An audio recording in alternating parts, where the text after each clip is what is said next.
चलिए आगे बढ़ते हैं। अपना जो नेक्स्ट टॉपिक है वो है चीफ मिनिस्टर के बारे में है।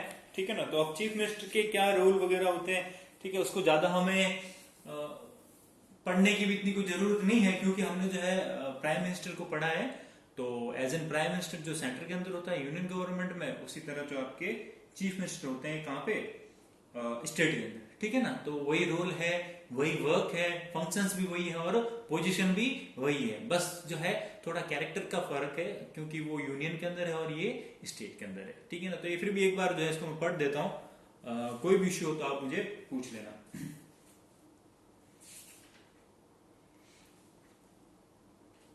Chief minister is the real executive of the state. ठीक है। Constitutionally the division of powers between the governor and the chief minister is clear. ठीक है।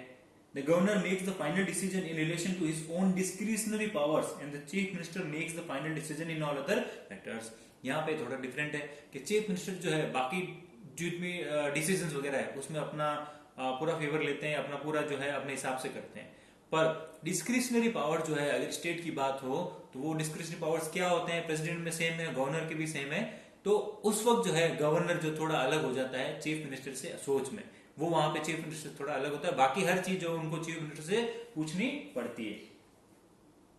The chief minister is appointed by the governor but the formation of the council of ministers and the allocation of the department is wasted with the chief minister. ठीक है। Chief minister को appoint उनके signature कौन करता है, governor. ठीक है। और जब वो अपॉइंट हो जाते हैं तो वो अपनी एक लिस्ट दे देते हैं कि जो है इन लोगों को जो है मुझे कैबिनेट या काउंसिल के अंदर रखना है। उन लोगों को फिर शपथ दिलवाते हैं गवर्नर और उसके बाद जो है वो उनके साथ काम करते हैं। In this regard, the governor has to work with the consultation of the chief minister. Every minister remains in his office as long as the chief minister desires. ठीक है। हर मिनिस्टर तब तक रहेगा तब तक चीफ मिनिस्टर चाहते हैं। ठीक है। अगर चीफ मिनिस्टर चाहते हैं कि या प्राइम मिनिस्टर भी चाहते हैं कि अगर ये मंत्री जो है इससे हटा देना चाहिए और नया आदमी मंत्रालय बन जाए तो नया बन सकता है, उसको हाथों हाथ शपथ दिलवा देंगे 1-2 दिन के अंदर प्रेसिडेंट के घर पे जाके। ठीक है ना। तो कोई भी मंत्री ऐसा नहीं है कि वो 5 साल के लिए मंत्री रहेगा, जरूरी नहीं है। वो सब किस पे डिपेंड करता है, प्राइम मिनिस्टर या स्टेट की बात है तो चीफ मिनिस्टर के ऊपर। हाँ, आपको ये नहीं पूछेगा कि सर प्राइम मिनिस्टर को हटा सकते हैं क्या। प्राइम मिनिस्टर को जनरली नहीं हटाते हैं, क्योंकि जिस पार्टी ने जिस आदमी के नाम पे वोट लिए हैं कि भाई ये हमारा अगला प्राइम मिनिस्टर होगा, तो जनरली उसको हटाते नहीं है। ये जनता के साथ धोखा होगा। जनरली मींस पॉसिबल ही नहीं है। बाकी अगर हटाने को हटा भी सकते हैं, कोई बड़ी बात नहीं है। अगर पार्टी ज्यादा स्ट्रांग है, अगर पार्टी चाहती है कि ये आदमी चीफ मिनिस्टर या प्राइम मिनिस्टर के लिए ठीक नहीं है तो उसको हटा भी सकते हैं, वो कोई बड़ी बात नहीं है। ठीक है ना। वो उनका इंटरनल मैटर है। ठीक है ना। तो वो उसमें प्रेसिडेंट वगैरह का या गवर्नर का कोई खास रोल नहीं है। वो जो पार्टी चाहेगी वो होगा। Every minister remains in his office as long as the chief minister desires. The chief minister can demand resignation from any minister at any time or can get him or suspended by the governor. ठीक है। Chief minister जिसको चाहे उसको हटा सकते हैं, जिसको चाहे उसको रख सकते हैं। The date and place of the meeting of the council of ministers decided by the chief minister. ठीक है। मीटिंग कब होगी, कितने तारीख को होगी, कितने बजे होगी, काउंसिल ऑफ मिनिस्टर की सीएम के साथ। ठीक है ना। तो वो सब डिसाइड सीएम ही करते हैं। सीएम ही बुलाते हैं कि आ जाओ या उस ऑफिस में आ जाओ वगैरह वगैरह, ताकि कोई नई पॉलिसी वगैरह डिस्कस कर सके। The chief minister presides over the meetings of the council of ministers. The chief minister can pass और reject the decision of the council of minister. Council of minister ने जो राय दी है उसको चीफ मिनिस्टर सुन भी सकते हैं या नहीं भी, मतलब अच्छी बात है, सजेशन दिया है, उनको अगर पसंद नहीं आया तो सजेशन को मना भी कर सकते हैं। The resignation of the chief minister denote the resignation of the entire council of minister. वही बात है कि अगर चीफ मिनिस्टर ने रिजाइन कर दिया तो उनके साथ ही उनकी खुद की जो भी काउंसिल थी जिसको उन्होंने सेलेक्ट किया था मिनिस्टर के लिए, वो ऑटोमेटिकली सभी सब जो है वो नल एंड वॉइड हो जाएंगे, मतलब जीरो हो जाएंगे। उसके बाद से फिर नया चीफ मिनिस्टर बनेगा और उनकी पूरी खुद की नई मिनिस्ट्री पूरी जो है वो फिर से बनेगी। ये मिनिस्ट्री काम नहीं करेगी। If the chief minister resign from his post, in this condition the entire council of ministers shall have to resign. ठीक है। ये रिजाइन करते हैं तो उनको भी रिजाइन करना पड़ेगा। सेम प्राइम मिनिस्टर के केस में भी सेम है। चीफ मिनिस्टर एंड गवर्नर, अब इन दोनों का क्या रिलेशन है, क्या है। The chief minister is the real while the governor is the constitutional head of the state. ठीक है। The chief minister act as the main link of communication between the council of minister and the governor. ये भी बात है कि आपको समझा रखी है। The governor appoints the chief minister on the basis that he has the power of majority in the legislature. ठीक है। चीफ मिनिस्टर को कौन अपॉइंट करता है, गवर्नर। भाई जो इलेक्शन हुए, जो पार्टी जीती वो गई किसके पास, गवर्नर के पास, के साथ हमारे पास मेजोरिटी है, हमें प्रूव करने दो, ओके प्रूव कर लेना। आपका लीडर कौन है? साहब हमारा लीडर ये है, वो लीडर ही बनता है prime minister, sorry chief minister. In the event of hung assembly or blurred majority, the governor can exercise discretion in the selection of the chief minister. Hung assembly थी या ब्लड मेजोरिटी क्या होती है? जब किसी एक पार्टी को, particular party को वो स्पेसिफिक मेजोरिटी जो है, ठीक है, 200 सीट है तो 101 सीटें मिलनी चाहिए, वो नहीं मिलके जो है बहुत सी पार्टीज को जो है कम सीटें मिली है, तो उस वक्त क्या होता है? ये कहलाती है हंग मेजोरिटी या ब्लड मेजोरिटी, मतलब क्लियर नहीं है, ब्लड मतलब कि धुंधला, क्लियर नहीं है कि किसको मेजोरिटी मिली है। उस वक्त क्या होता है कि गवर्नर हो, स्टेट की बात है तो, और सेंटर की बात है तो प्रेसिडेंट, वो अपने खुद के डिस्क्रिशनरी पावर, ये डिस्क्रिशनरी पावर के अंदर आता है। मैं बार बार इसलिए बोल रहा हूँ, इसको अंडरलाइन कर लेना। गवर्नर का डिस्क्रिशनरी पावर यही है कि अगर मेजोरिटी नहीं आती है कभी इलेक्शन होने के बाद में, तो उनको बुलाना कि भाई किस पार्टी को पहले बुलाना है, किसको चांस देना है, कि भाई आपके पास ज्यादा सीटें हैं तो आप आ जाओ। वो मैंने एग्जांपल आपको जो है 2-3 दिन पहले प्रेसिडेंट के टाइम में पूरा समझा दिया। उसका एग्जांपल, उससे पहले भी एक एग्जांपल समझाया था, वो शिवसेना, एनसीपी और कांग्रेस वाला महाराष्ट्र में, जहां पे जो है तीनों के पास कुछ सीटें, उनसे उन्होंने गवर्नमेंट बना ली है, ठीक है ना। तो ये चीज है पूरी। By Article 167(1), it is the duty of the Chief Minister that he shall give the Governor all the information related to the state। ठीक है, चीफ मिनिस्टर की ड्यूटी है कि गवर्नर को टाइम टू टाइम बताते रहना क्या हो रहा है स्टेट में वगैरह। प्राइम मिनिस्टर भी बताते हैं, ये भी बता रहे हैं। By Article 167(2), it is mandatory for the Chief Minister to provide such information when asked by the Governor. By Article 167(3), the subject on which Minister has taken decision but the Council of Ministers has not decided yet, the Chief Minister shall present it for the decision of the Council of Ministers on the instruction of the Governor। ठीक है, ऐसे कोई decision जिसपे जो है किसी minister ने तो डिसाइड कर लिया पर काउंसिल ने डिसाइड नहीं किया है, तो उस चीज को भी बारे में भी गवर्नर को कौन बताएंगे? Chief minister. ठीक है, और हर चीज जो उनको वहां जाके बतानी पड़ती है, या अगर गवर्नर बुलाए तो उनको जाके बताना पड़ता है ये चल रहा है सिटी के अंदर, सॉरी स्टेट के अंदर वगैरह वगैरह। ठीक है, तो वो सेम ही है प्रेसिडेंट वाला, कोई डिफरेंस नहीं है। डिफरेंस है ओनली और ओनली 3 आर्टिकल्स का, वहां आर्टिकल अलग थे, यहाँ आर्टिकल अलग है। अब बात आती है the chief minister and the state legislature की, कि इनका क्या रिलेशन वगैरह है। The chief minister is the leader of the political party in majority, he is the leader of the house, he advises the governor to summon और and the session of the legislature. ठीक है, कब लगाना है कब नहीं लगाना है इसकी रिपोर्ट दे दी जाती है। ठीक है, गवर्नर को कौन देता है? चीफ मिनिस्टर, क्योंकि ये मेजोरिटी के पार्टी जो है उसकी लीडर भी है और हाउस के लीडर भी है, तो ये अपना बता देते हैं, तो गवर्नर उनके हिसाब से काम करता है। He can advise the governor any time to dissolve the legislative assembly by remaining in the majority. ठीक है, और ये जो है गवर्नर को बोल भी सकते हैं कि भाई अगर इनका पूरा ड्यूरेशन हुआ नहीं है, मान लो 5 साल की सरकार थी, 5 साल नहीं होकर उन्होंने बोला 4.5 साल में बोल दिया सर अब जो बहुत हो गया है, हम जो असेंबली कैंसिल कर दो और आज ही जो है अगले महीने के अंदर जो इलेक्शन करवा दो, तो ये भी गवर्नर को मानना पड़ेगा क्योंकि वो रिक्वेस्ट कर रहे हैं असेंबली को बंद करने की। ठीक है ना, तो ये सारी चीजें जो है कौन डिसाइड करते हैं? चीफ मिनिस्टर, और वो same to same prime minister, same to same. ठीक है, तो उस हिसाब से काम करते हैं। He can announce the policies of the government in the legislature. He retains the vote of confidence or no confidence motion on the behalf of the government or appoint a minister for this function। ठीक है, वो क्या करते हैं, कोई नई policy है उसकी घोषणा टाइप है तो वो वहां कर लेते हैं असेंबली के अंदर। Confidence motion, no confidence motion के अंदर क्या क्या चीजें करनी चाहिए वो भी यही डिसाइड कर लेते हैं। ठीक है ना, और या किसी मिनिस्टर को बोल देते हैं उसकी पूरी जिम्मेदारी कि भाई कल है ना वोटिंग होने वाली है, हमारे खिलाफ जो है अपोजिशन जो है नो कॉन्फिडेंस मोशन लेके आया है, ये समझाया था मैंने आपको। तो नो कॉन्फिडेंस मोशन लेके आया है तो ये तुम्हारी जिम्मेदारी है कि अपने जो भी 101 मेंबर्स हैं, मैं स्टेट की बात कर रहा हूँ, सबको प्रेजेंट होना जरूरी है। अगर मान लो 4 भी एब्सेंट हो गए तो अपन को मेजोरिटी नहीं मिलेगी और अपनी सरकार गिर सकती है।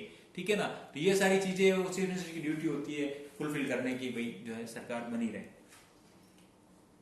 फिर है स्टेट काउंसिल ऑफ मिनिस्टर। ठीक है, किसी किसी स्टेट के अंदर जो है असेंबली के साथ साथ राज्यसभा की जैसा एक काउंसिल भी होता है, मैं आपको बता चुका हूं कल। ठीक है ना, India has the parliamentary system of government in the state, just like the center. According to it, the Council of Ministers is the real ruler of the state. The head of the Council of Ministers is the Chief Minister. ठीक है, Council of Ministers कौन होते हैं? जो chief minister को help करने के लिए जो मिनिस्टर्स होते हैं, जिनको अपॉइंट उन्होंने करवाया है कि भाई ये मेरा ये मंत्रालय संभालेगा, ये फाइनेंस वगैरह वगैरह, जो कि स्टेट लिस्ट के अंदर आता है। ठीक है ना, वो होगा। तो क्या हो गया, काउंसिल ऑफ मिनिस्टर हो गया, स्टेट काउंसिल हो गया, स्टेट असेंबली हो गई, चीफ मिनिस्टर हो गया। अब क्या आता है? कंपोजिशन। कंपोजिशन किसका बोल रहा है? ये काउंसिल ऑफ मिनिस्ट्री का जो काउंसिल बनता है ना, कल या 2 दिन पहले आपको जो उसमें प्राइम मिनिस्टर के अंदर आपको समझाया था कि 3 तरह के मंत्री होते हैं। ठीक है, पुराना, मीडियम और एकदम नया, सबको क्या किस तरह से एडजस्ट करना है वगैरह वगैरह, कितना 15% हो सकता है, कौन से एक्ट में आया हुआ है, ये सब समझाई थी ना। 91st अमेंडमेंट हुआ था, उसमें कहा था 15% जो है मेजोरिटी, उससे ज्यादा आपके नहीं हो सकते। तो अगर स्टेट की बात है और अगर मेरे राजस्थान की बात है तो 15% किसका निकालोगे? 200 का। अब इंडिया वाला नहीं निकालना है, तो 15% किसका निकालोगे? 200 का। 15% कितना हो जाएगा आपका? 15% हो जाएगा आपका, मानो तो करीब करीब 30, करीब करीब कितना हो जाएगा? 30, ठीक है ना। तो 30 मेंबर्स जो है वो काउंसिल के अंदर आ सकते हैं, मतलब मैक्सिमम 30 मेंबर्स जो है वो काउंसिल के अंदर आ सकते हैं। 30 मेंबर्स को आप मिनिस्टर बना सकते हो अपनी पार्टी से, मैक्सिमम, उससे ज्यादा नहीं। ये कहाँ लिखा हुआ है? 91st कॉन्स्टिट्यूशन अमेंडमेंट जो हुआ था उसके अंदर लिखा हुआ है, ठीक है ना। तो देखते हैं। By Article 163, there shall be a council of ministers to aid and advise the governor in the exercise of his function. The governor appoints the minister on the advice of the chief minister and also dismiss them on advice. The chief minister can get council of ministers dismissed while enjoying the support of majority of members of the state legislative assembly. ठीक है, council of members को जो है कभी भी हटा सकते हैं, कभी भी ऐड कर सकते हैं। ये सब किस पे डिपेंड करता है? Chief minister. कैसे हटा सकता है? कि चीफ मिनिस्टर आज रिजाइन कर देते हैं, बोले नहीं साहब मेरी बात सुनते नहीं है मेरे मंत्री, और मैं रिजाइन करते ही ऑटोमेटिकली काउंसिल ऑफ मिनिस्टर जो है वो भी गिर जाएगी। अब क्या होगा कि या तो फिर से मेजोरिटी साबित करो, तो चीफ मिनिस्टर जो है या तो फिर से मेजोरिटी साबित करो और नए मिनिस्टर लो, या फिर नए इलेक्शन करवा लो। तो ये सब किस पे डिपेंड करता है? ओवरऑल चीफ मिनिस्टर पे, कि अपना और काउंसिल का रिलेशन कैसा रहता है। ये सब कहने की बातें है, क्योंकि जिस पार्टी के आप लोग हो तो वो छोड़ेगा थोड़ी कोई पार्टी, और किसको हटाएगा थोड़ी, वो तो कहने की बात है कैसा हो जाए। तो the chief minister himself decides the size of council of minister. It has 3 categories of minister: cabinet minister, minister of state, and deputy minister.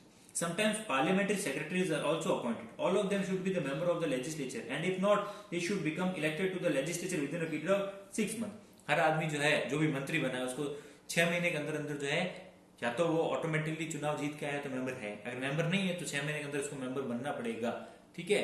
वो आपको मैंने समझाया था प्राइम मिनिस्टर के टाइम में भी, चीफ मिनिस्टर के टाइम में भी, और अगर किसी और को भी।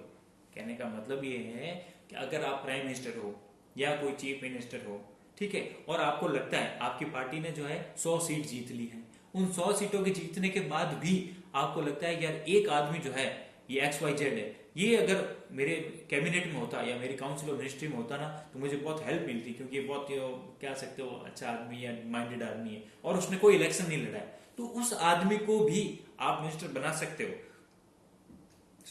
उस आदमी को भी आप जो है मिनिस्टर बना सकते हो। बस शर्त यही है कि वो 6 महीने के अंदर अंदर जो है उस असेंबली का जो है वो क्या बन जाए? मेंबर बन जाए। आगे बात समझ में? जिस आदमी को भी अपन ने जो बात की है वो पहले प्राइम मिनिस्टर और चीफ मिनिस्टर की बात की थी, ठीक है। इसी के साथ साथ एक और बात भी मैं बता रहा हूं कि अगर किसी को मिनिस्टर बनाना है और वो मेंबर नहीं है तो भी आप उसको मिनिस्टर बना सकते हो। बात शर्त वही है, 6 महीने के अंदर अंदर जो है, चाहे तो अगर पार्लियामेंट है तो पार्लियामेंट का, और अगर स्टेट है तो असेंबली का या फिर काउंसिल का जो है वो मेंबर हो जाना चाहिए, इलेक्शन से या विदाउट इलेक्शन से, ठीक है ना। तो उसका एग्जाम्पल क्या है कि जो महाराष्ट्र के अंदर गवर्नमेंट है, जहां पे जो उद्धव ठाकरे शिवसेना के, तो शिवसेना, एनसीपी और कांग्रेस ने मिलकर गवर्नमेंट बना ली और बोल दिया कि हमारे लीडर कौन है? उद्धव ठाकरे। पर उद्धव ठाकरे ने तो जो है इलेक्शन लड़ा ही नहीं था, ठीक है, इलेक्शन लड़ा ही नहीं, और फिर भी वो उनको चीफ मिनिस्टर की शपथ दिलवा दी, सब हो गया। तो उनमें शर्त वही थी कि उनको 6 महीने के अंदर अंदर क्या बनना था? मेंबर बनना था। किसका? या तो असेंबली का या काउंसिल का। तो महाराष्ट्र की बात है तो महाराष्ट्र में 2 हाउस है, असेंबली भी है और काउंसिल भी है। तो उनको शर्त ये रखी गई थी उनको काउंसिल का भी मेंबर बनना पड़ेगा। तो 6 महीने के अंदर, अभी मई में लॉकडाउन हो गया था, मार्च वगैरह में, तो मई में अभी जो है 21 तारीख को 21 को 15 को, जो जिस दिन भी डेट थी मुझे पता नहीं एक्चुअल में, उस दिन जो है इलेक्शन हुए, और इलेक्शन होने के बाद जो है लेजिस्लेटिव काउंसिल के, असेंबली के नहीं, असेंबली में तो इलेक्शन होना जरूरी है, लॉकडाउन में इलेक्शन हो नहीं सकते, तो काउंसिल के जो है वो मेंबर सेलेक्ट हुए, वहां पे सीट वेकेंट थी पहले से, तो वहां से जो उनको मेंबर बनाया गया। अब वो जो है मिनिस्टर है ही है, पहले भी थे और अभी भी है, तो 5 साल वो रहने वाले हैं। आगे बात समझ में?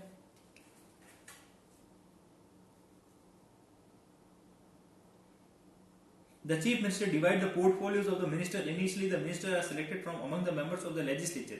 By the 91st Amendment, the number of ministers in the State Council of Ministers is fixed at maximum 15% of the total number of the members of the state legislature. ठीक है ना? तो ये वाली बात है। Powers and function of chief minister जो है वो मैं पढ़ नहीं रहा हूं। क्यों नहीं पढ़ रहा हूं? किसके अंदर 2 चेंजेस है। जहां जहां पिछले चैप्टर में आपने पढ़ा कि प्राइम मिनिस्टर का नाम लिखा हुआ है, वहां आ गया है चीफ मिनिस्टर। जहां जहां प्रेसिडेंट का नाम लिखा हुआ है वहां आ गया आपके गवर्नर। बस 2 चेंजेस है, बाकी एज इट इज सेम है, कोई डिफरेंस नहीं। यहाँ वहां पे यूनियन पब्लिक सर्विस कमीशन था तो स्टेट पब्लिक सर्विस, वहां पे अटॉर्नी जनरल था तो यहाँ पे जो है दूसरा जनरल है आपके, ठीक है ना, और कोई फर्क नहीं है। कहाँ गया? हाँ सेम है, ठीक है ना। अब आती है पोजीशन ऑफ चीफ मिनिस्टर। तो ये 11 पॉइंट मैं ये कर रहा हूँ, आप लोग पढ़ लोगे जहां तक, ठीक है ना। तो ये आप पे है, ठीक है। मैं यहाँ पे लिख दे रहा हूँ powers and function of chief minister जो है, powers and function of chief minister जो है,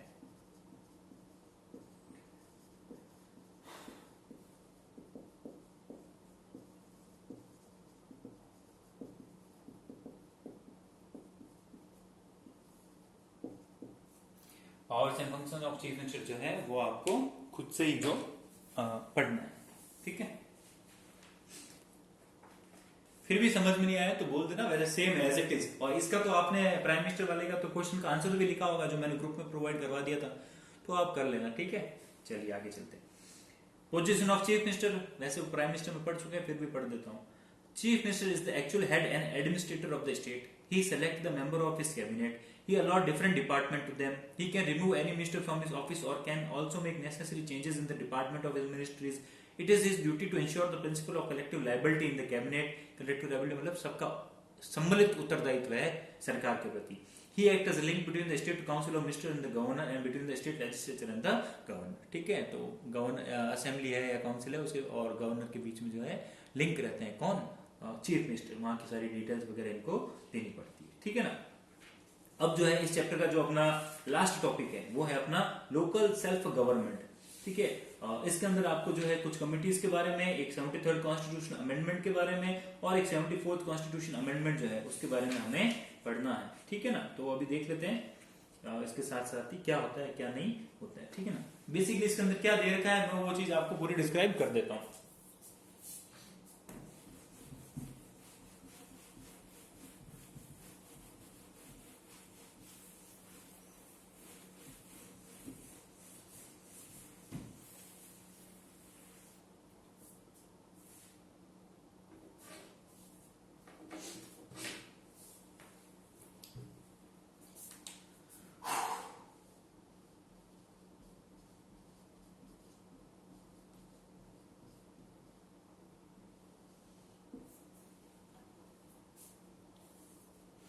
लोकल सेल्फ गवर्नमेंट ये क्या चीज होती है, ठीक है। ओवरऑल इसको अगर देखो आप, ओवरऑल इसको अगर आप देखते हो तो इसमें कुछ नहीं है आपके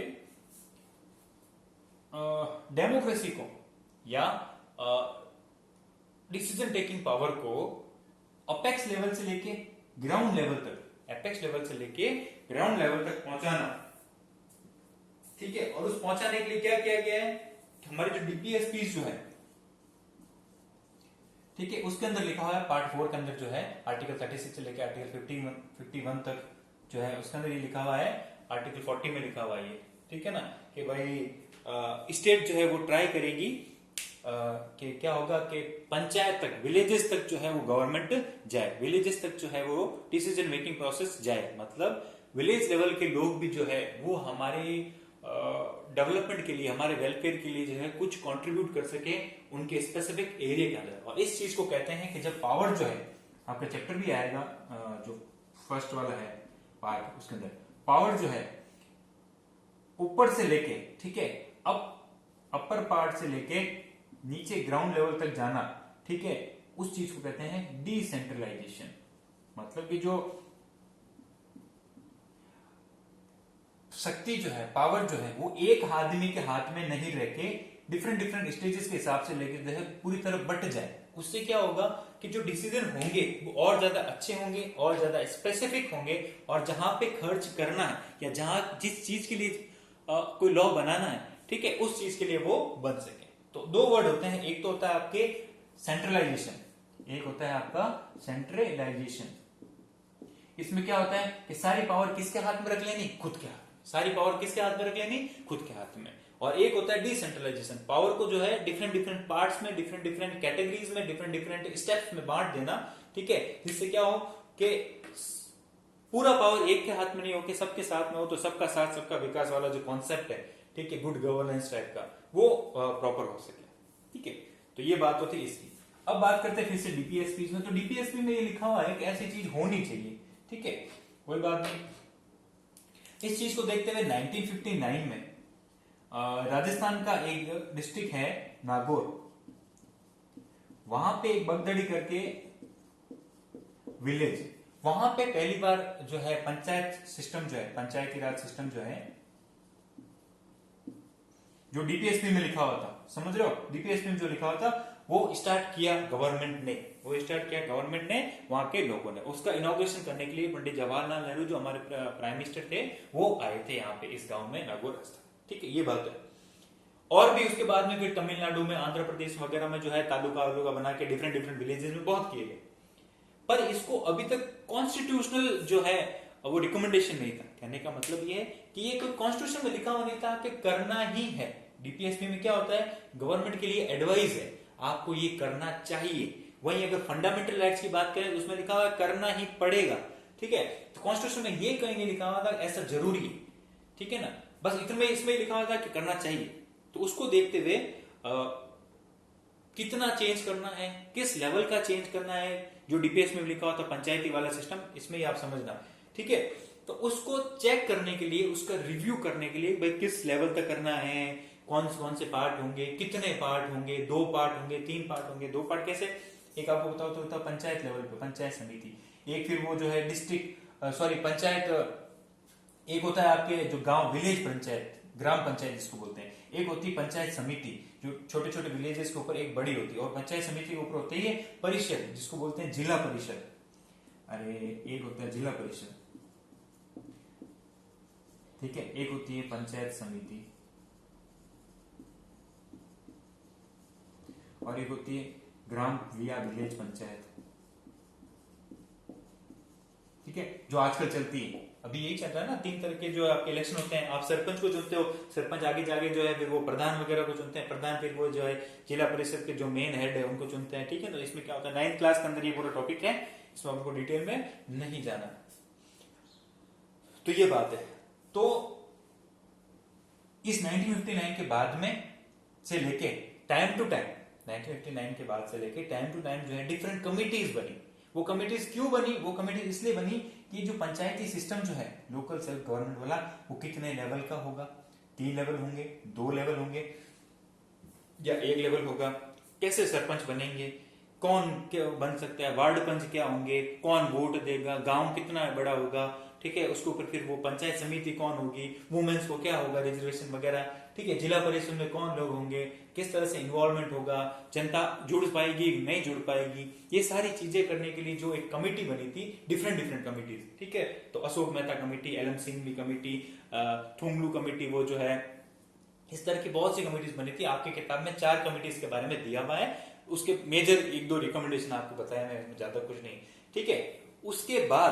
उसके बाद ये कमिटीज बनती रही 1950 से लेके, ठीक है, बीच में ये तो होता गया, 1950 से तो बनती गई, फिर अराउंड 1992 के आसपास, 1992 के आसपास जो है 2 अमेंडमेंट किए गए, 73rd और 74th, और उसमें ये कहा गया कि 73rd के हिसाब से जो है गांवों में पंचायत सिस्टम होगा, और उसमें ये 3 तरह की चीजें होगी जो अभी निकल के आई है, ठीक है। और 74th के हिसाब से शहरों में म्यूनिसिपल कॉर्पोरेशन होगा, जिसको म्यूनिसिपैलिटी या नगर निगम कहते हैं, वो होगा, वहां पे पार्षद वगैरह चुने जाएंगे, ताकि क्या हो सके कि जनता के बीच में उनका खुद का मेंबर हो और जो उनके भलाई के लिए काम कर सके। तो 1992 में फिर परफेक्ट कानून बना, और उसके बाद से आज तक जो है, फिर आपको पता ही हर 5 साल में इलेक्शन होते हैं, गाँव में भी होते हैं, यहाँ पे भी होते हैं, वो करवाने जरूरी है। और गवर्नमेंट के ऊपर जो बाउंडेशन, पहले बाउंडेशन नहीं थी, ये पूरी हिस्ट्री इस तरह से चली थी, ठीक है ना।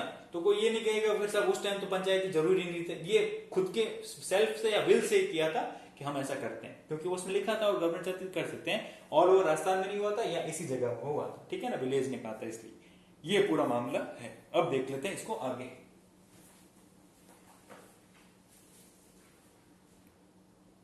The local self-government is present at 2 levels in our country. First level exists in the rural areas. It is known as Panchayati Raj.